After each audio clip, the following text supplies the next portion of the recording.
Hello everyone. आज हम करेंगे क्लास सेवन्थ की जो आपकी सोशल साइंस की बुक है उसका जो चैप्टर पार्ट 2 आया है उसका chapter number 1, the story of Indian farming.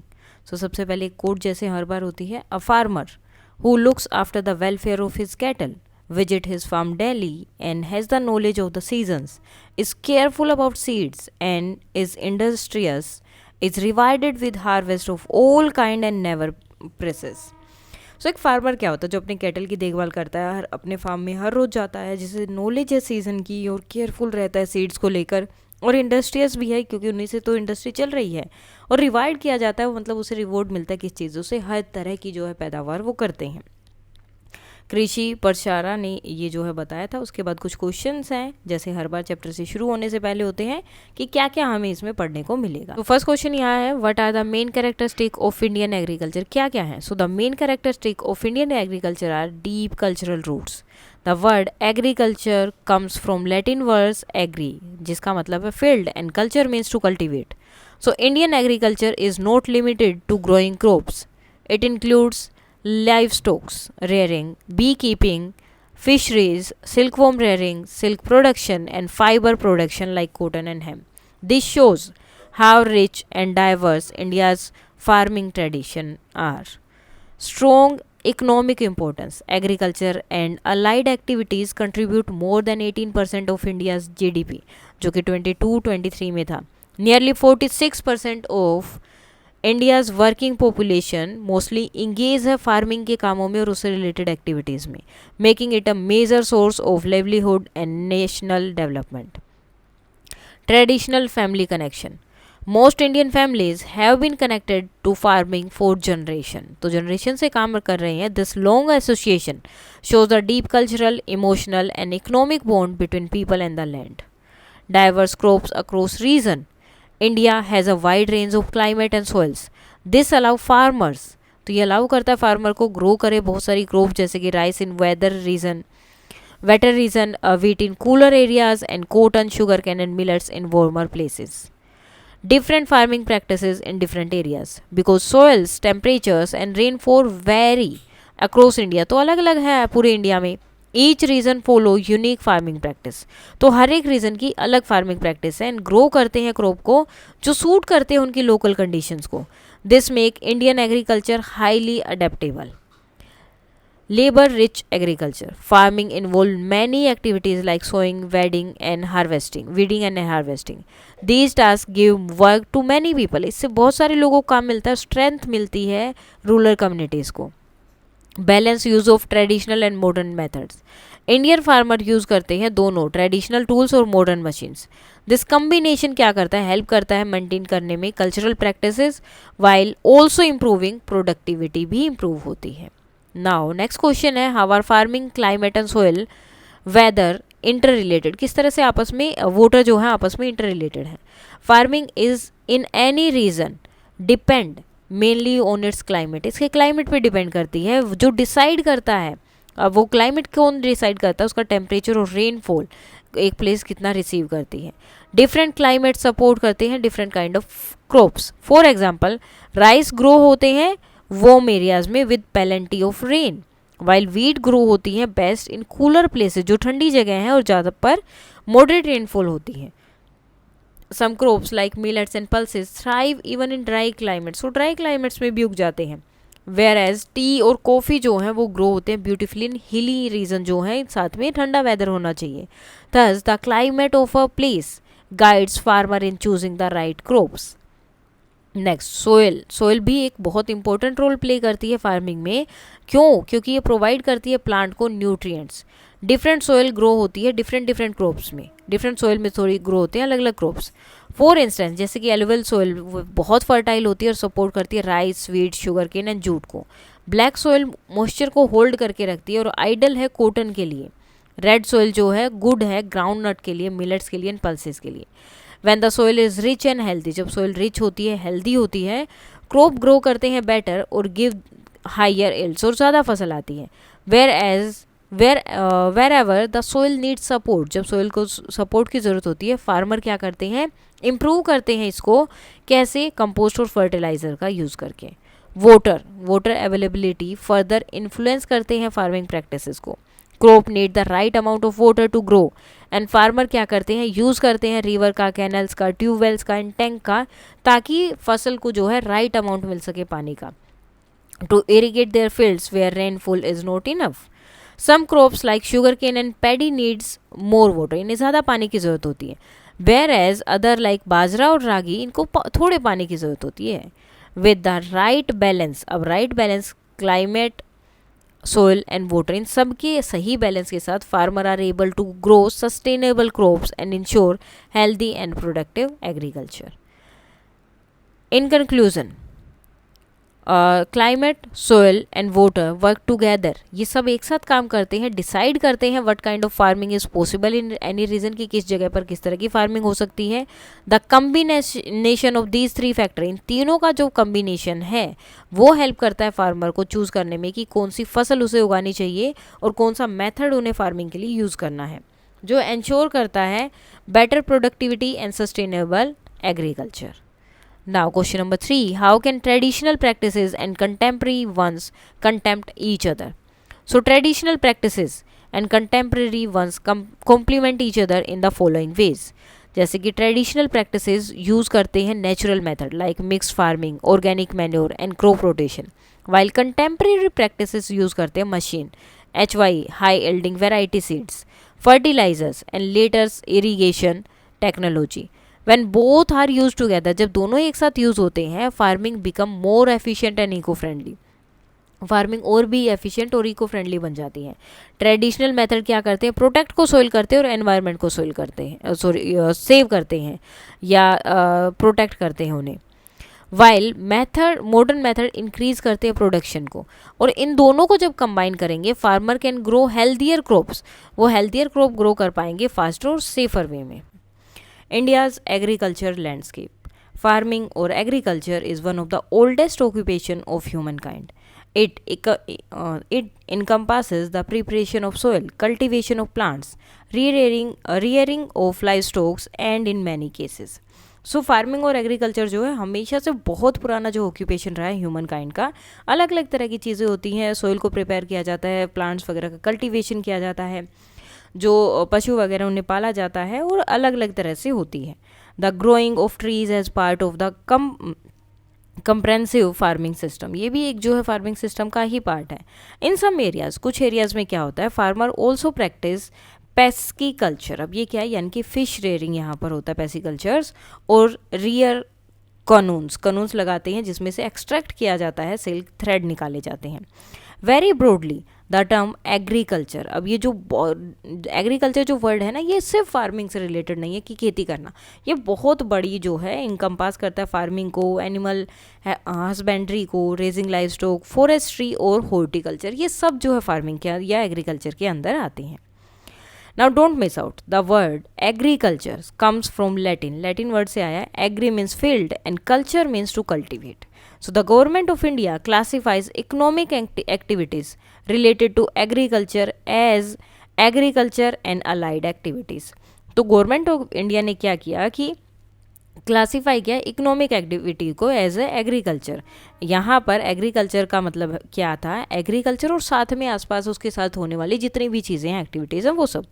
Broadly, अब बहुत बड़े में अगर इसे देखेंगे, this include agriculture, livestocks, related activities, beekeeping जिसे एपीकल्चर बोलते हैं, fisheries, rearing of silkworm and preparing silk yarn and fibre production such as cotton and hemp. तो ये सब चीज़ें किसमें आते हैं, एग्रीकल्चर का ही पार्ट है.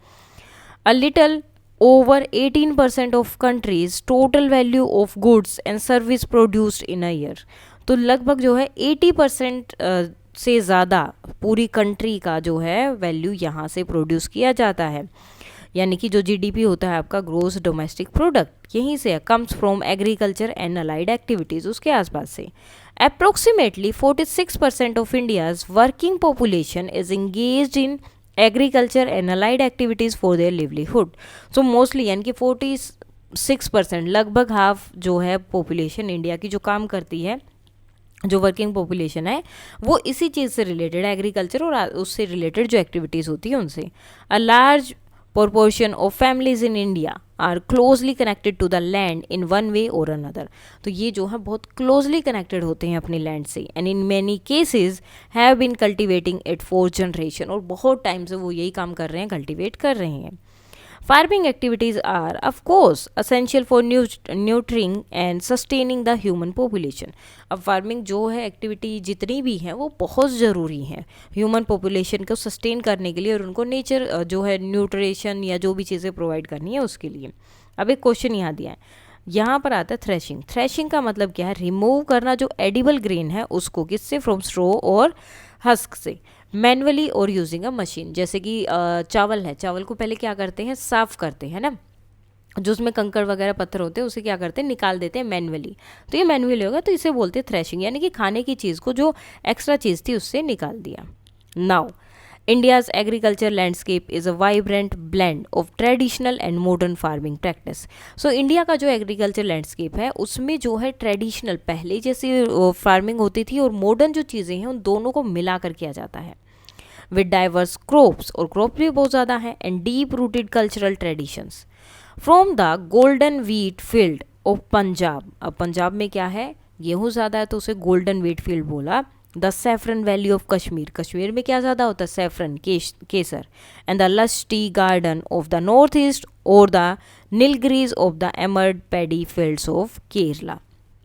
तो हर जगह पर, इंडिया के एक जगह पर आप जाएंगे, नॉर्थ में आपको अलग चीज़ें मिल रही हैं, साउथ में अलग हैं, नॉर्थ ईस्ट में अलग हैं, और वेस्ट में आपको अलग चीज़ें जो हैं मिलेंगी.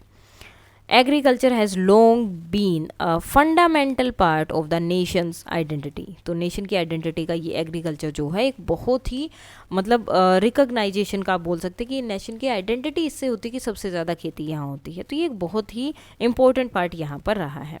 नाउ अब यहाँ पर वहाँ पर आपकी एक लिस्ट आपको कंपेयर करनी थी. Create a list of the food you typically eat, identify the grain, pulses, oil, vegetable and fruits in them. Now locate where you live on a physical map of India. Which of the food item do you think grow in and around your area you live? And what do you think are the reason that they are cultivated in the region? Which of these comes from other places, और कौन सी बाहर से आती है? And why do you think they are not grow in your area? तो ये suggestive answer है, जैसे कि क्या क्या आप खाना खाते हैं. For breakfast roti, dal, poha, idli. Lunch rice, dal, sabzi, curd. Snacks fruit, chana, biscuit. And dinner के लिए rice, roti, vegetable, pulses. Grains क्या क्या है? राइस है, वीट है, पोहा, इडली. पल्सेस में अरहर, मूंग, चना. ऑयल में मस्टर्ड एंड रिफाइंड ऑयल जो कि सनफ्लावर या सोयाबीन कुछ भी हो सकता है. वेजिटेबल में ये सब आ जाएंगे. फ्रूट्स में ये सब आ गए. नाउ अब आप रहते कहाँ हैं? जैसे कि मैं मुजफ्फरपुर में रहता हूँ, which is located in north central Bihar. Food item जो ग्रो होते हैं and around my area, so rice, wheat, मेज, चिकपीज, पिजन पीज, फोक्सटेल, जो भी आपके आसपास के एरिया में, जैसे यहाँ पर ये सब चीज़ें हैं तो आपके वहाँ जो ग्रो होती हैं वो आपको बतानी है. Fruits like elaichi, banana, guava, mango grow well in warm climates. These food item are cultivated in my area because of the following region. Fertile soil है और गुड रेनफॉल होती है मानसून के टाइम पर. एंड सुटेबल टेम्परेचर है rice के लिए, wheat के लिए, वेजिटेबल्स के लिए. पेलेंटी ऑफ वाटर सोर्सेज हैं, river and pond. Traditional farming knowledge है रीजन में. The food item that come from other places, कौन सी चीज़ें जो दूसरी जगह से आती है, जैसे कि एप्पल. एप्पल जो है हिमाचल प्रदेश या कश्मीर से आते हैं. सनफ्लावर ऑयल और सोयाबीन ऑयल दूसरी स्टेट से आता है. इडली राइस और डोसा राइस जो है often supplied from South India. They are not grown in my area. अब ये चीज़ें आपके एरिया में क्यों नहीं ग्रो होती हैं, जैसे कि यहाँ पर इसने ये बताया. So apple need a cold climate, apple को ठंडा जो है क्लाइमेट चाहिए, which is not found in plain, जो कि प्लेन में नहीं मिलता है. Sunflower and soybean grow better होते हैं ड्रायर रीजन, जैसे कि Maharashtra and Madhya Pradesh. Some crops हैं नीड स्पेसिफिक सोइल चाहिए और वाटर कंडीशन चाहिए जो कि वहाँ पे लोकली अवेलेबल नहीं है. You may have reasoned that growing crops is dependent on several factors. अब आपको ये तो पता चल गया होगा कि फसल उगाना ये नहीं कि लगा दी और उग गई, वो बहुत सारे फैक्टर्स पर डिपेंड करती है. The soil, the climate, the availability of water, the terrain and so on. तो ये सब चीज़ें हैं, सोइल कैसी है, क्लाइमेट वहाँ का कैसा है, पानी है या नहीं, जो जगह है वो कैसी है, सारी चीज़ें पर डिपेंड करेगा.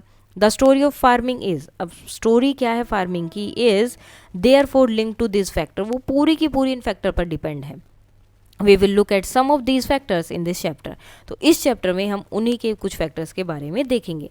बट बिफोर डैट, लेकिन उससे पहले we need to go back a little in time. तो हमें थोड़ा सा टाइम में पीछे जाना पड़ेगा। इकोज फ्रॉम द पास्ट, यानी कि पास्ट से जो चीज़ें हमें मिली या हमें सुनाई देती हैं।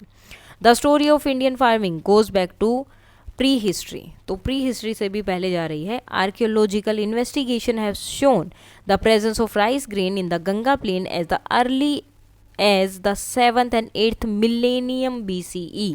तो आर्कियोलॉजिकल जो इन्वेस्टिगेशंस हुई है उनमें जो राइस है, राइस ग्रेन्स मिले हैं कब, 7th and 8th millennium BCE से भी पहले के टाइम के मिले हैं। Some experts have, however, pointed out that this need not mean that rice cultivation was already systematic। तो कुछ ने ये भी बोला कि इसका मतलब ये थोड़ी कि यहाँ पर राइस कल्टीवेशन होता था, राइस के ग्रेन मिले हैं। Yet that may have taken a few more millennia to be mastered। हो सकता है कि फसल वहाँ पे हो रही होगी या फिर अपने आप उग जा रहे होंगे, लेकिन उस चीज़ को, स्किल को सीखने में उन्हें थोड़ा टाइम लग गया होगा। At Mehergarh in Balochistan, a site antecedent of the Sindhu Saraswati civilization, the cultivation of barley and millets is also dated to the 7th millennium BCE। तो जो सिंधु सरस्वती का है मेहरगढ़, जो कि बलूचिस्तान में है अभी, सिंधु सरस्वती कल्टीवेशन जिसे बोला गया, सॉरी सिविलाइजेशन जो बोला गया था, वहाँ पे भी जो बैरले और मिलेट्स का कल्टीवेशन हुआ है। और वो भी किस टाइम का है, सेम उसी टाइम का जो यहाँ पर गंगा प्लेन पर राइस का मिला है, 7th millennium BC। Later barley and wheat were the staple crops of the Harappan. बाद में तो ये जो है हड़प्पन जो सिविलाइजेशन थी उनका जो है एक इम्पोर्टेंट एक क्रॉप बन गई थी। Several Harappan sites also pointed the presence of the rice in the 3rd millennium BCE। और हड़प्पन साइट्स में भी 3rd millennium BCE में तो ये देखने को मिल गए थे, राइस जो प्रेजेंस बहुत ज़्यादा मिली थी। At least in some of the region apart from millets and several vegetables. जबकि कुछ पार्ट्स में तो ये था कि मिलेट्स और सेवरल वेजिटेबल्स भी वहाँ पर मिली थी। ओवर टाइम, अब टाइम के साथ क्या हुआ, farmer learn to cultivate oil seeds. उन्हें जो है ऑयल सीड्स भी कल्टीवेट करने आ गए, उनके बारे में भी, उन्हें उगाना, कैसे उनसे तेल निकालना, सब चीज़ें सीख ली। जैसे कि सेसमे, सनफ्लावर होगा, yes, linseed, mustard and castor. अब लिग्मस भी वहाँ पर आ गए, green gram, black grams and fenugreeks. Fibre crops भी उन्हें पता चल गई, कॉटन, हैम, जूट। ज़्यादा वेजिटेबल एंड फ्रूट्स के बारे में भी पता चल गया, grapes, dates and jujube, jackfruit, mango, mulberry and black plum. Now the Vedas, अब जो हमारे वेद हैं उसमें भी मेंशन हुआ है यावा यानी कि बैरले, गोधुमा, वीट एंड वरही यानी कि rice, as well as other crops. और दूसरी क्रॉप्स के बारे में भी उनमें बताया गया है, जैसे कि sesame, black gram and various type of pulses and legumes. तो ये सारी चीज़ें जो हमारे वेदों में ऑलरेडी बताई गई हैं। अब इंटरक्रॉपिंग है at the Harappan site of Kalibangan Rajasthan में अराउंड 200 BCE। ये वाला इंटरक्रॉपिंग है हड़प्पन साइट का राजस्थान में, as evidenced by the perpendicular furrows. नीचे जो पिक्चर है, सेम प्रैक्टिस जो यहाँ पर ये जो प्रैक्टिस हो रही थी हड़प्पन सिविलाइजेशन में, सेम प्रैक्टिस 4800 ईयर्स बाद भी हो रही है। तो वही चीज़ वहाँ पर दिखाई गई है। Now an example of intercropping, एक एग्जाम्पल है इंटरक्रॉपिंग का, ग्रोइंग शुगर केन। अब यहाँ पर गन्ने लगा रखे हैं अलोंग विद पम्पकिन, और ये पम्पकिन का सीड है। तो दोनों चीज़ें एक साथ यहाँ पर चल रही हैं।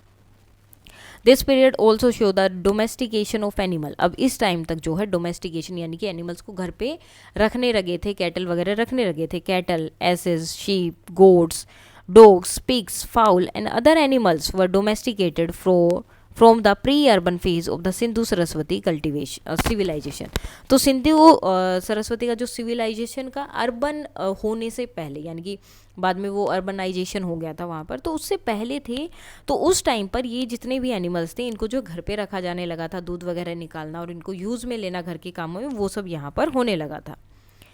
In the historical period, ancient Indian texts provide a wealth of information on agriculture। तो बहुत सारी जो है, अगर हम पुरानी बुक्स पढ़ेंगे तो उसमें जो है एग्रीकल्चर से रिलेटेड बहुत सारी इन्फॉर्मेशन हमें मिलेगी। कौटिल्य की जो बुक है Arthashastra, the Sangam, literature of the early Tamils, Amarakosha, Krishi Parashara and Varaha Mihiraj, बहरित Samhita and सुप्रला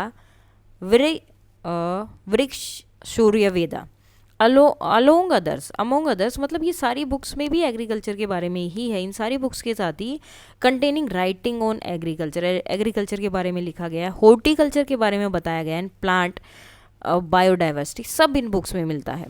some text also refer to the rearing and cares of animals, कुछ में तो जो है एनिमल्स की केयर और रेयर कैसे करना, कैसे पालना, वो सब भी बताया गया है। Surapala's Vrikshayurveda provides recommendation of on seed preparation, तो रिकमेंड किया गया कि सीड की प्रिपरेशन कैसे कर सकते हैं, सोइल कल्टीवेशन के मेथड बताए गए हैं, प्लांटिंग टेक्निक्स क्या क्या हो सकती है एंड मोर, ये सब चीज़ें उसमें हैं। Seed sprinkled with milk, rubbed with cow dung, dried and profusely smeared with मक्सिका, यानी कि हनी के साथ अगर उन्हें ड्राई किया जाए और संभाल के रखा जाए, एंड बिढांगा यानी कि false black pepper definitely sprout, अगर ऐसे रखेंगे तो वो जो है सीड स्प्राउट करेंगे ही करेंगे।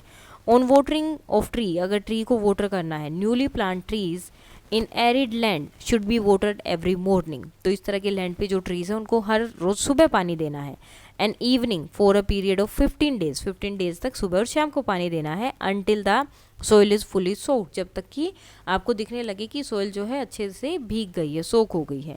Further recommendation including irrigation method भी उसमें जो है रिकमेंड किए गए हैं 4 टाइप्स ऑफ सोइल, अलग अलग टाइप की सोइल के लिए। द बरहित संहिता, इसमें क्या है, described a method of grafting still in use today, तो ग्राफ्टिंग का एक मेथड बताया गया जो आज भी यूज में है। ग्राफ्टिंग क्या है, एक टेक्निक है that join one plant with another, जो एक प्लांट को दूसरे प्लांट से जोड़ती है to grow as a single plant, ताकि वो एक as a single plant grow कर सके और उसमें अनेबल हो जाए combining of desirable traits like resistance to pest और स्वीटनेस ऑफ द फ्रूट, यानी कि दोनों प्लांट्स की क्वालिटी उसके अंदर आ जाए। तो ये आजकल भी यूज़ होता है और वो मेथड हमारी बुक बरहत संहिता में बताया गया है। From the types of plants, अब प्लांट के टाइप से लेकर animal, soil and climate to the method of irrigation, सब कुछ उसमें बताया गया है। We find a wealth of information, हमें बहुत ज़्यादा वेल्थ मिल सकती है इन्फॉर्मेशन की, about the knowledge and practice of our ancestors regarding agriculture in this text, जो हमारे एंसेस्टर यूज़ करते थे, जो नॉलेज उनके पास थी, जो प्रैक्टिस उनके पास थी एग्रीकल्चर को लेकर, इन टेक्स्ट में वो है, वो सारी हमें मिल सकती है, हम ले सकते हैं। Now climate, season and crops, what grows where and when. So India's varied geography and climate influence the variety of crops. तो वेराइटी ऑफ क्रॉप को क्या करता है, इन्फ्लुएंस करता है, जहाँ पे जैसा टेम्परेचर है, जहाँ पे जैसा क्लाइमेट है, उसके अकॉर्डिंग वहाँ पर उसी तरह की फसल होती है। Grown in different region and it at various times of the year, और अलग अलग टाइम पे होता है। This section examine India's climatic diversity, तो इससे क्या पता चलता है कि इंडिया में क्लाइमेटिक डाइवर्सिटी बहुत ज़्यादा है। द प्राइमरी क्रॉपिंग सीजन, जो पहला क्रॉपिंग सीजन है, and the pivotal role of monsoon, और मानसून का क्या इंपॉर्टेंट रोल है इन द कंट्रीज एग्रीकल्चर, इसमें बहुत ही इंपॉर्टेंट रोल जो है मानसून भी प्ले करता है कंट्री के एग्रीकल्चर में। In the world of Xuanzang, a Chinese pilgrim, जो कि इंडिया में आए थे, ट्रैवल कर रहे थे in the 7th century, you will meet him later in this book, तो इस बुक में हम उनके बारे में पढ़ेंगे। The climate and the quality of the soil being different according to situation, तो उन्होंने क्या बोला कि जो क्लाइमेट है और जो क्वालिटी है सोइल की, वो डिफरेंट है सिचुएशन के अकॉर्डिंग, अलग अलग जगह पे। The produce of the land is various in its character, और जो लैंड है वो भी अपने अपने कैरेक्टर में अलग अलग जगह पे अलग अलग है। The flowers and plants and the fruits and the trees are different kind, flower, plants, trees, fruits, सब जो है अगर आप अलग अलग जगह पे जाएंगे, अलग अलग लैंड पे जाएंगे, तो अलग अलग तरह के दिखेंगे, एंड हैव डिस्टिंक्ट नेम, और उनके अलग अलग नाम भी हैं। This was a sharp observation of India's climatic diversity, तो ये एक बहुत ही शार्प ऑब्जर्वेशन थी कि इंडिया का जो क्लाइमेट है वो किस तरह से डाइवर्स है बहुत ज़्यादा। In part 1 of this text book, इसके जो टेक्स्ट बुक में हमने पार्ट 1 पढ़ा, we introduce 7 different type of climate in India, तो 7 जो है अलग अलग तरह के हमने टाइप ऑफ क्लाइमेट देखे थे। ठीक है, अब कौन कौन से थे? एल्फिन यानी कि हिमालयस, टेम्परेट जो लोअर हिमालय का पार्ट है, सब ट्रॉपिकल जो नॉर्दर्न हिमालय है, एरिड यानी कि थार डेजर्ट जो है, tropical wet western coastal strip, और semi arid central Deccan plateau, tropical eastern India and the southern peninsula. तो ये 7 जो है टाइप के क्लाइमेट थी। इंपॉर्टेंट चीज़ है, ये आपको पता होनी चाहिए। Each of these areas receive different quantities of sunshine and rainfall. तो अब इनमें जो है हर एक एरिया में अलग अलग जो है सनशाइन की क्वांटिटी आती है, ज़्यादा नहीं आती, कहीं पे कम आती है, कहीं पे बहुत ज़्यादा आती है, कहीं पे मॉडरेट रहता है। और बारिश का भी सेम है। Experience variation in the temperature, अब इनमें वेरिएशन भी होता है टेम्परेचर के अकॉर्डिंग अक्रॉस द सीजन, पूरे सीजन में। And is affected differently by the monsoons, और मानसून भी यहाँ पे अलग अलग आता है। तो सारी चीज़ें यहाँ पर होती हैं। India is divided into 15 agro climatic zones. तो इनके अकॉर्डिंग इंडिया को जो है 15 एग्रो यानी कि जो क्या नाम है, एग्रीकल्चर से रिलेटेड जो जोन्स है उसके अकॉर्डिंग 15 पार्ट्स में डिवाइड किया गया। In simple term, climate factors, different type of soils and terrains and the type of vegetation are combined to create these categories. अब ये कैटेगरीज या जोन कैसे बने कि किस तरह का क्लाइमेट है, सोइल कैसी है, जगह कैसी है और वेजिटेशन का टाइप क्या है, इन सब को मिलाकर ये कैटेगरीज बनाई गई। This categorisation help the government, अब ये गवर्नमेंट को भी हेल्प करती है और बाकी एजेंसीज को भी हेल्प करती है to identify and plan appropriate action to improve agriculture production. तो गवर्नमेंट को भी और बाकी एजेंसी को भी हेल्प करती है ताकि वो प्लान कर पाएँ कि किस तरह से एप्रोप्रिएट एक्शन लेकर एग्रीकल्चर के प्रोडक्शन को इम्प्रूव किया जा सकता है। What, when and how to grow different crop, कि किस टाइम पर कौन सी और कैसी फसल उगानी है ताकि क्रॉप जो है अच्छे से हो।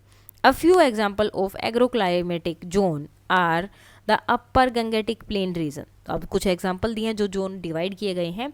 सबसे पहले जैसे कि upper Gangetic plain region, southern plateau and hill region and western dry region. तो ये यहाँ पर कुछ एग्जांपल्स हैं, इस तरह से 15 उन्होंने बनाए हैं।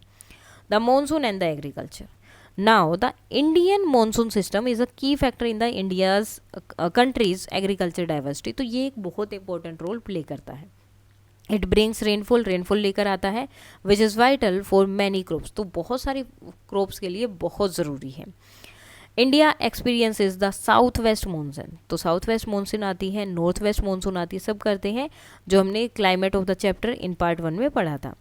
द साउथ वेस्ट मानसून क्या करती है, bring rain from June to September, जून से सितंबर तक बारिश लेकर आती है और ये बहुत क्रूशियल होती है सीजनल ग्रोथ के लिए, खरीफ की जो क्रॉप्स है उनके लिए in the northern and central India में।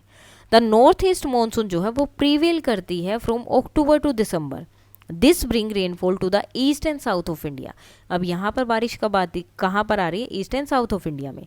Coastal region including the Malabar जो कि केरला में है, कोरामंडल तमिलनाडु में, ये प्लेन जो है रिसीव करते हैं rainfall from both the south west and north east monsoon. अब इनको जो है दोनों जगह से जो है बारिश मिलती है। The rain from these two monsoon period enables farmer in the south to grow crops during the period in between. तो अब ये जो दो मानसून की वजह से क्या होता है, जो फार्मर है जो यहाँ पर रहते साउथ में, वो अपनी फसल को इसी टाइम पीरियड के बीच में ग्रो करते हैं, उगाते हैं या लगाते हैं। This is a dry season for farmer in north, और इस टाइम पर नॉर्थ इंडिया में ड्राई सीजन होता है फार्मर के लिए, who depend on another source of water like ground water, water from rivers, canals and ponds. और वो क्या करते हैं, मोस्टली वो लोग डिपेंड होते हैं कि ग्राउंड में वाटर पे या रिवर से जो उन्हें पानी मिल रहा है या नहरों से या पॉन्ड से जो पानी मिलेगा उसमें, या फिर जो मॉइस्चर रिटेन करके रखा है सोइल में उनसे, to ensure irrigation for their crops, ताकि उनकी फसल को पानी मिलता रहे। State like Tamil Nadu, West Bengal and Andhra Pradesh grow rice throughout the year on amount of availability of water from the monsoon as well as the irrigation.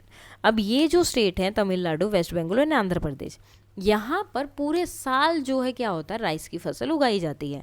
अब rice की फसल क्यों उगाते हैं, क्योंकि यहाँ पूरे साल जो है पानी रहता है इजीली, ठीक है, water from the monsoon as well as the irrigation, तो उनको बहुत पानी मिलता है। राइस की फसल में सबसे ज़्यादा पानी चाहिए होता है, तो नॉर्थ में इस टाइम पे पानी नहीं, मतलब राइस की फसल नहीं होती, और यहाँ पर जो है हर टाइम पानी की फसल होती है। नॉर्थ में क्या होगा, जब बारिश का टाइम होता है उसी टाइम पे राइस की फसल उगाई जाती है। Now, imagine that your state received less than normal monsoon rain for 2 consecutive years. 2 साल से सही से बारिश नहीं हो रही है। सो कौन से आइटम है आर लाइकली टू डिसअपेयर, जो डिसअपेयर हो जाएंगे आपके खाने से, और likely to become difficult to access, या फिर आपको नहीं मिलेंगे। So if the rainfall is very low for 2 years, अगर 2 साल के लिए बहुत कम हो जाएगी, सो बहुत सारी क्रॉप हैं जो ग्रो नहीं करेंगी properly because they need enough water. As a result कुछ फूड आइटम होंगे जो मे बी नॉट अवेलेबल और बिकम कॉस्टली, ज़्यादा कॉस्टली हो जाएंगे or maybe disappear from our meals. Items are likely to disappear or become costly in meal due to less than normal rains or rise, as इसको जो है ज़्यादा पानी की ज़रूरत होती है कल्टीवेशन के टाइम, देयरफॉर द प्रोडक्शन इसकी गिर जाएगी, कम हो जाएगी. वीट प्रोडक्शन भी अफेक्ट होगी due to poor soil moisture. Pulses जैसे कि अरहर, मूंग एंड उड़द, उनको भी रेनफॉल की ज़रूरत होती है तो उनका प्रोडक्शन भी अफेक्ट होगा, कम हो जाएगा. Green vegetable like spinach, cauliflower, cabbage, beans, ये भी अफेक्टेड होंगी. Fruits specially those needing more water like bananas and papayas, इनको ये भी कम हो सकते हैं. Sugar cane is a water intensive crop, therefore if it's receive less water, अगर कम पानी होगा तो इसका प्रोडक्शन भी कम होगा. एज अ रिजल्ट शुगर में become costly. Now the rhythm off season and crops, kharif, rabi and Zaid. Indian agriculture is mainly divided into 3 cropping season. तो 3 जो इनके क्रॉपिंग सीजन है फसलों में डिवाइड किया गया, खरीफ, रबी और zaid. Farmer have been following this rhythm for centuries, वो सेंचुरीज से इस रिदम को फॉलो कर रहे हैं. A wide variety of agriculture products become available throughout the year. अब कुछ और भी एग्रीकल्चर प्रोडक्ट है जो पूरे साल जो हैं अवेलेबल रहते हैं. This rhythm is one of the factor that ensure food supply for the people. अब ये जो रिदम है कि पहले रबी की आएगी, खरीफ की आएगी, जैद आए, जो भी फसलें उगाते हैं, ताकि लोगों को जो है फूड सप्लाई मिलती रहे, वो रुके ना. The term kharif, rabi and zaid are of Arabic origin, यानी कि अरब से जो अरेबिक लैंग्वेज है उससे ये आए हैं. And have been in use since the Mughal time, और मुगल टाइम से इनको यूज़ किया जाता है. अब देखो रबी की फसल क्या होती है, जब ठंड ज़्यादा होती है उस टाइम पे. वीट, बैरले, पीज, मस्टर्ड, ग्राम. अब क्या होता है, रबी फसल कब उगाई जाती है, सर्दियों में, और पक के तैयार कब हो जाती है, गर्मियों में. तो गर्मियों में हम ज़्यादा क्या खाते हैं, ये चीज़ें खाते हैं. खरीफ की फसल कब लगाई गई है, हॉट या हैवी रेनफॉल, यानी कि जब गर्मी होगी उस टाइम पे. राइस, मेज, जवार, बाजरा. और जब तक मतलब ज़्यादा गर्मी हो जाती है उसके बाद आएगी ठंड, या हैवी रेनफॉल है, रेनफॉल के बाद ठंड आती है. तो बाजरा वगैरह हम कब खाते हैं, ठंड के टाइम पे. जैद का है ये वाली चीज़ें जो हम खाने के लिए यूज़ करते हैं नॉर्मली, फ्रूट्स वगैरह, watermelon, cucumber, musk melon, pumpkin. तो ये इनके साथ ही लगाई जाएगी. ठीक है, जब गर्मी का मौसम होता है, समर होता है, उस टाइम पे. Now don't miss out before the Arabic term for the 3 type of crop become more widely used. अब तो ये बहुत ज़्यादा यूज़ होने लगी, तो जब ये यूज़ नहीं होती तो हम क्या करते थे. सो दे वर कोल्ड, तो इन्हें क्या बोलता, केदारा यानी कि वेट क्रॉप्स, हमीना यानी कि विंटर क्रॉप्स, एंड गरीशमिका यानी कि समर क्रॉप्स. तो अलग अलग इनके नाम दिए गए थे. Each of these crop season present its own unique challenges as well. अब हर एक क्रॉप अलग अलग सीजन में होती है तो इसके अलग अलग चैलेंजेस भी हैं. For example the kharif crop are dependent on the timely arrival of the monsoon. जो खरीफ की फसल है उन्हें पानी की ज़रूरत होती है, तो वो डिपेंड करती है कि मानसून जल्दी आई, यानी कि बारिश सही टाइम पे रहे अपने. एक्सेसिव रेनफॉल क्या होती है, लीड करता है डिस्ट्रक्शन ऑफ क्रॉप्स, वो उसकी वजह से ही फसल खराब हो सकती है, जिसकी वजह से सिग्निफिकेंट डिस्ट्रेस हो सकता है फार्मर को एंड देयर फैमिलीज को इन पर्टिकुलर. फसल खराब हो गई, फसल अच्छे से नहीं आई, तो सारी उनकी मेहनत बेकार हो जाती है. सारी चीज़ें भी फ़र्क डालती हैं, और ये इसके चैलेंजेस. अगर टाइम से आया तो सब अच्छा होगा, लेकिन टाइम से आके अगर ज़्यादा बारिश हो गई तो भी फसल खराब हो जाती है. Now prepare a list of the crops that are cultivated in your state. आपके स्टेट या यूनियन टेरिटरी में होता है साल में जो भी कल्टिवेट की जाती है. क्लासीफाई करना उनको खरीफ, रबी या जैद. तो crop cultivated in my area जो भी होती हैं, खरीफ में क्या क्या हो जाएगा, grown in monsoon June October. Cereals में है rice, maize, jowar, bajra. Pulses में अरहर, मूंग, उड़द. ऑयल सीड में groundnut, soybean, sesame. And vegetable में brinjal, tomato, okra, pumpkin. Rabi की फसल कब होती है, नवंबर से अप्रैल. तो सीरियल्स में वीट, बार्ले, ओट्स. पल्सेस में gram, masoor, peas. Oil seed में mustard, linseed and sunflower. Vegetable में cauliflower, cabbage and carrot, spinach. Zaid crops summer crop है, मार्च जून में. Maize, moong, sunflower, sesame, cucumber, watermelon, musk melon and bitter gourd. तो ये जो आंसर्स हैं ना, ये सबके अलग अलग रहेंगे यहाँ पर.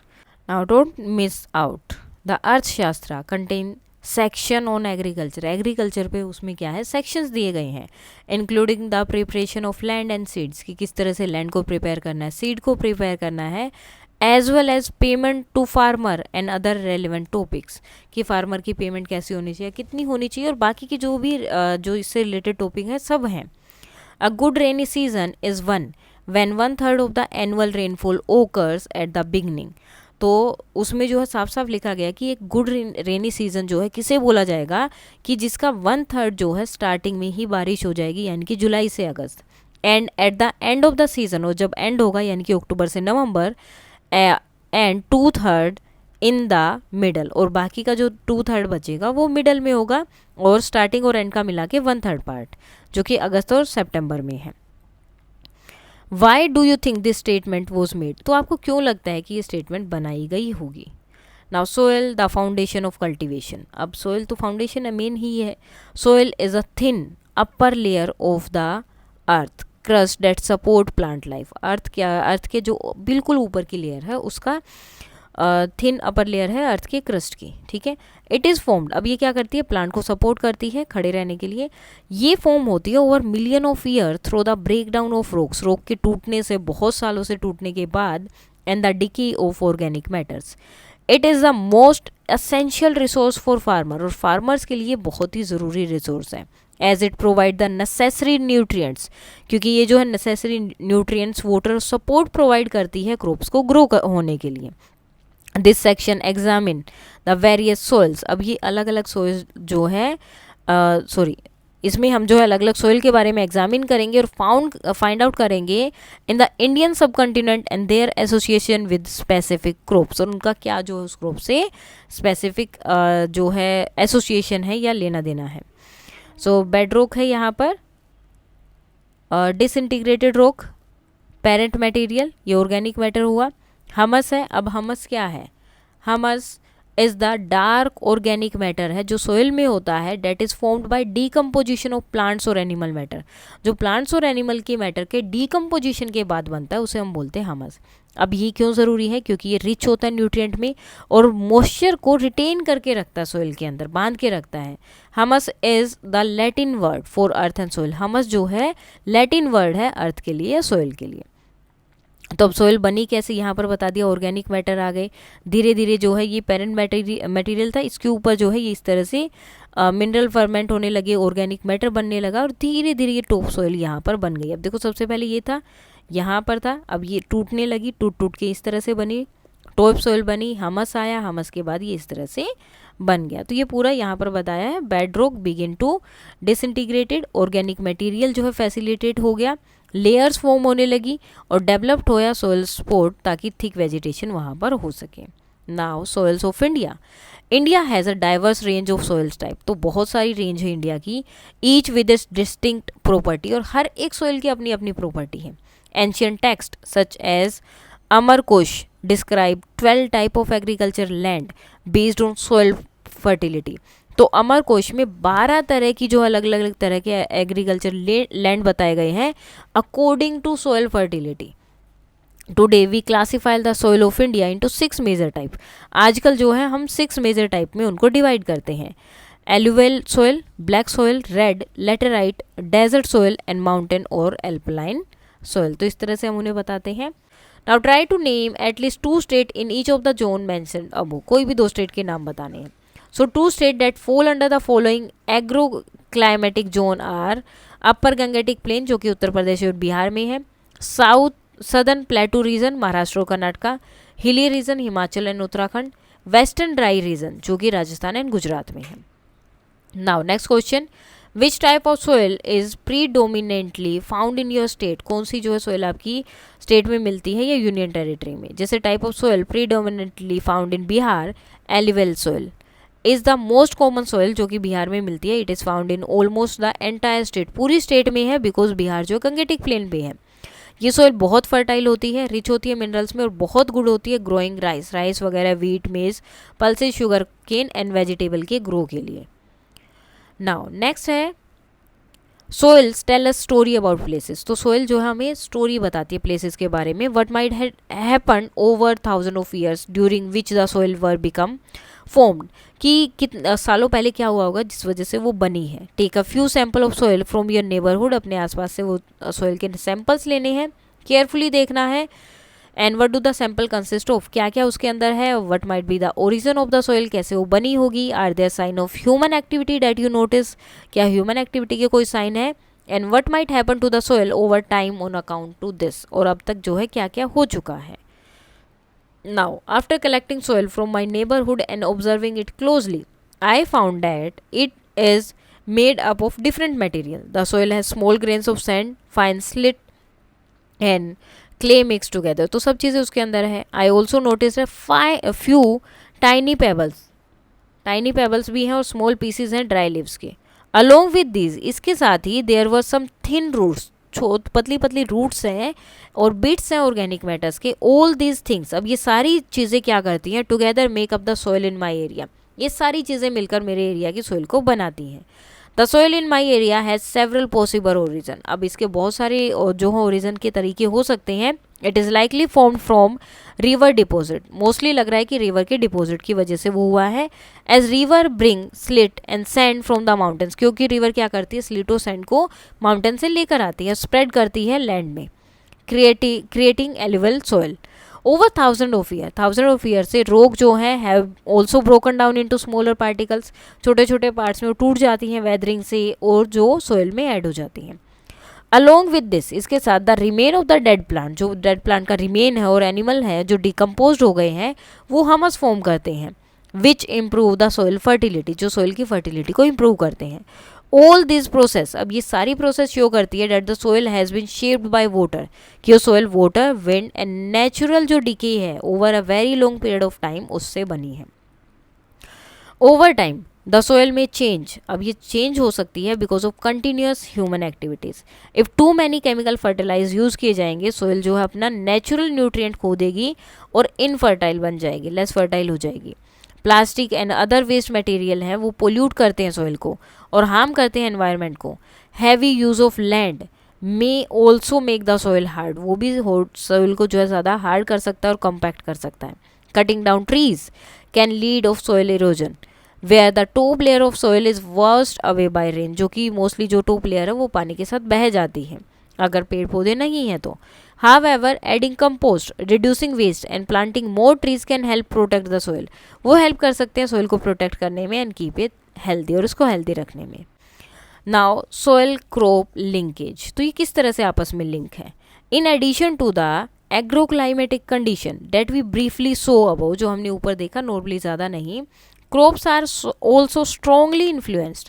क्रॉप जो है स्ट्रॉन्गली इन्फ्लुएंस्ड होती है by the type of soil, वहाँ पर कि किस तरह की सोइल है जिसमें वो ग्रो कर रही हैं. अब कुछ यहाँ पर प्रोजेक्ट टाइप में कुछ क्वेश्चंस दिया है यहाँ पर. Now you can take a small group project, identify the type of vegetable, fruits and trees that grow in your different soil type. So कोई भी आप एक ग्रुप प्रोजेक्ट ले सकते हैं. अब क्या क्या आपने देखा, जैसे कि एलुवल सोइल में क्या क्या था, वेजिटेबल जैसे कि अनियन, ब्रिंजल होते हैं, और फ्रूट्स गवावा और पपाया. ब्लैक सोइल के लिए क्या क्या हो जाएगा यहाँ पर, चिलीज एंड सोयाबीन, फ्रूट्स में ग्रेप्स हो गया. रेड सोइल में मेज, ग्राउंडनट, फ्रूट्स में pomegranates. Laterite soil pineapple, cashews, rubber trees. Alpine soil में क्या है, apple, strawberry, cashew nuts, almonds. Sandy soil जो सुटेबल है carrots, cucumber and dates plum के लिए. Now create a family food flow chart that connect your favorite dishes to the different crops that are prepared from and the corresponding soil in which they are cultivated. So here is a flow chart for the food item we eat in the different soil type that are cultivated. तो जो आप खाते हैं वो आपको यहाँ पर बताने. सो जो भी आपके फेवरेट फूड है सबसे पहले वो लिखने, जैसे कि रोटी, दाल फ्राई, वेजिटेबल कड़ी. अब वेजिटेबल कड़ी में क्या क्या चीज़ें आती है, वेजिटेबल, पोटैटो, ब्रिंजल, कॉलीफ्लावर. तो ये कौन से सोइल से होते हैं, फर्टाइल एलुवल सोइल से. सेम पल्सिस आ गया यहाँ पर, तो ये कौन सी है, ब्लैक सोइल और एलुवल सोइल. रोटी वीट से बनेंगी तो ये भी उसी से. इडली डोसा राइस से, alluvial soil. Black gram black soil और red soil. Aloo paratha wheat, same वही सोइल. पोटैटो के लिए भी वही सोइल चाहिए. मैंगो शेक, मैंगो भी उसी सोइल से है. और मिल्क जो है डेयरी प्रोडक्ट है. तो जो जो चीज़ें आपको पसंद है वो आपको बतानी है. देन आपको फाइंड आउट करना है कि वो जो है आपको किससे मिलती है, कौन सी सोइल की जो है ज़रूरत होती है उसको ग्रो करने के लिए. तो इस तरह से आपको अपनी पसंदीदा चीज़ों का इस तरह से फ्लो चार्ट बनाना है जैसे यहाँ बनाया. Now Sandy soil. अब सैंडी सोइल में क्या होता है, इसमें मोस्टली छोटे छोटे ग्रेन्स होते हैं सैंड के. When a little bit of water, थोड़ा सा पानी, एयर और ऑर्गेनिक मैटर इसमें मिक्स होता है, ये क्या होती है, इससे क्या होता है, सोइल बन जाता है. एल्पलाइन सोइल में क्या होता है, formed by the freezing and melting of ice. Ice के मेल्ट होने से और फ्रीज होने से होती है, विच लीड्स टू वेदरिंग, जो वेदरिंग को लीड करता है of rock. The soil is thin, बहुत थिन होती है, रफ होती है, रोकी होती है। अब वेदरिंग क्या है? रेफर टू द प्रोसेस, एक प्रोसेस को रेफर करता है which rocks and minerals are broken down into soil particle through physical, chemical and biological means, जिसमें जो है सोइल के पार्टिकल को फिजिकल, केमिकल या बायोलॉजिकल मीन से छोटे छोटे पार्ट्स में, यानी कि रॉक और मिनरल को छोटे छोटे पार्ट्स में अलग अलग तरह से, अलग अलग तरीके से, बायोलॉजिकल, केमिकली या कैसे भी उन्हें छोटे छोटे सोइल पार्टिकल में तोड़ दिया जाता है। नाउ सिल्ट क्या है?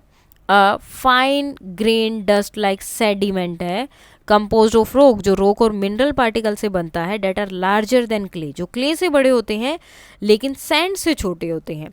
एज ए रिजल्ट, अब रिजल्ट में क्या होगा? They are easily transport by river, river से वो ईजिली ट्रांसपोर्ट हो जाते हैं from mountain to the plains, mountain से लेकर प्लेन्स पे। अब यहाँ पर अगर आप देखेंगे तो ये जो ग्रीन कलर दिया है एल्वल सोइल के लिए है, ब्लैक वाला ब्लैक के लिए, रेड के लिए रेड है, ये पर्पल सा जो दिया है पिंक कलर ये लैटराइट सोइल के लिए। तो यहाँ बताया गया कि कहाँ पे कौन सी सोइल मिलती है। ब्लैक सोइल और कॉटन सोइल फॉर्म होती है by the weathering of volcanic rocks and holds a lot of moisture and is very fertile, तो बहुत मॉइस्चर होल्ड करती है और बहुत ज़्यादा फर्टाइल होती है, यानी कि फसल इस पर सबसे ज़्यादा अच्छी उगती है। लैटराइट सोइल और brick earth formed by the weathering of rocks by rain become hard in hot weather, hot weather में जो है हार्ड हो जाती है। Most mineral get washed away living large iron and aluminium, और बहुत ज़्यादा जो है इसमें मिनरल्स धुल जाते हैं और एल्यूमिनियम और आयरन रुक जाते हैं। React with air and water के साथ रिएक्ट करते हैं और रेडिश कलर इसमें मिलता है और ये फर्टाइल नहीं होती है। Red soil formed by weathering of lava, lava के वेदर से मतलब वो जो गिरने से या सूखने से बनती है ये। डेट हैज़ कूल्ड स्लोली और of old rocks they are red, ये रेड होते हैं because they have a chemical called iron, क्योंकि इनके अंदर आयरन है। When iron react with air, जब वो एयर के साथ रिएक्ट करता है और वाटर के साथ, ये रेडिश हो जाता है कलर में और ज़्यादा फर्टाइल नहीं होती है। एलुवियल सोइल यानी कि स्लिट जो हमने देखा, डिपॉजिट होती है मड, सैंड और अदर फाइन पार्टिकल जो रिवर के साथ बहकर, माउंटेन से, इन चीज़ों से बहकर आ जाते हैं, जो brought by river from the mountain, mountain से जो है रिवर पे लाई जाती है और प्लेटू वगैरह में, और न्यूट्रिएंट्स में ये बहुत रिच होते हैं। तो ये अलग अलग टाइप की यहाँ पर सोइल्स बताई गई हैं। Maize, bajra, groundnut, vegetable and fruits ये इसमें लगा सकते हैं, ठीक है। And rice, tea, nutmeg, cardamom and vegetable and fruits. अब बेड रॉक क्या है, जो हमने सबसे पहले पढ़ा था कि बेड रॉक है, उसके बाद पैटर्नल रॉक्स वहाँ पर मिनरल्स आए। तो बेड रॉक रेफर करता है ओरिजिनल रॉक को from which new rocks and soil are derived, कि जिनसे वो सोयल या नई नई रॉक जो बनी है वेदरिंग के थ्रू, इरोजन के थ्रू या बाकी किसी भी प्रोसेस से, सो जो मेन रॉक थी जिससे ये बाकी सारे बने, तो उस मेन रॉक को बेड रॉक बोला जाता है। अब यहाँ पर अलग अलग बता दिया। अब देखो यहाँ पर ये बता दिया था कि इसके अंदर येलो वाले में ये सारी चीज़ें हैं, यहाँ पर ये सारी चीज़ें उगती हैं। अब ब्लू वाली किसके लिए थी, सॉरी ब्लैक, ब्लैक सोइल में क्या क्या है, wheat, jowar, rice, urad dal, sunflower seed, groundnut, cotton, sugarcane, fruits and vegetable. तो यहाँ पर जो है सारी आपको बता दी किस जो है ये लेटराइट है, rice, wheat, ragi, groundnut, sunflower, tea, coffee, rubber, quinoa, coconut and areca nut and cashew nut, yam and tapioca. तो हर एक जो है यहाँ पे जो आपकी सोइल से उनके बारे में बताया गया कि कौन सी सोइल कितनी फर्टाइल है या नहीं है, या उसमें जो है कौन सी जो है आपकी फसल उगती है। सो आज हम करेंगे इतना ही, आगे का जो पार्ट है वो हम करेंगे कल। अभी तक अगर कोई डाउट है तो आप बता सकते हैं। That's all for today and please like, share and subscribe. Thank you.